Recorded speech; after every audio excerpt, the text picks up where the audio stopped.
A new genetically modified rice variety or variant has cleared a key biosafety hurdle in the Philippines.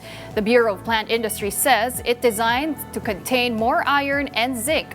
Mobile journalist Ray Vicente has this report. Heads up for farmers and consumers. The Bureau of Plant Industry has issued a biosafety permit for the commercial propagation of Hyzer 39 genetically modified rice. Hyzer 39 rice aims to address 30 to 40% of daily iron and zinc needs of the target demographics. This particularly includes children below ages of 5, pregnant and lactating women.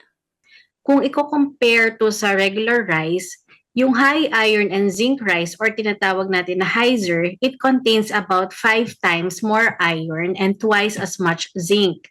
And it is intended as a complementary intervention to help address anemia and stunting, and it aims to provide 30% of the estimated average requirement or EAR for iron and 40% EAR for zinc among target populations. The target zinc and iron levels was achieved using genes from rice and species of Asian wild apple, known as Malus baccata. We do not expect it to pose greater risk to human and animal health or the environment.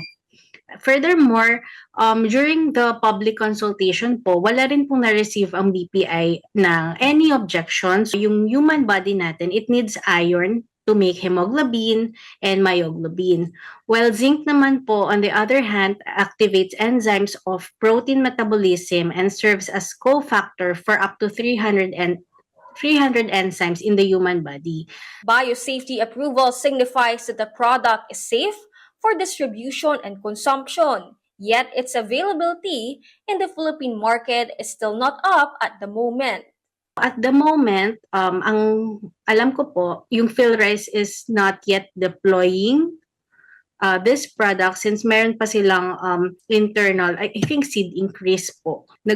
Continue yung breeding nila and yung field development. With the seed multiplication and registration in waiting line, the Bureau echoed that Hyzer 39 will not directly affect the rice production in the country. It is only designed to complement existing efforts to control iron and zinc deficiencies of the Filipinos.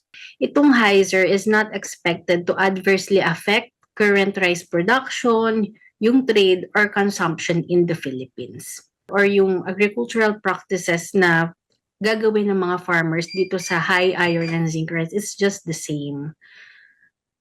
So, and also yung cultural management, agricultural practices or production, it will not differ from the conventional one.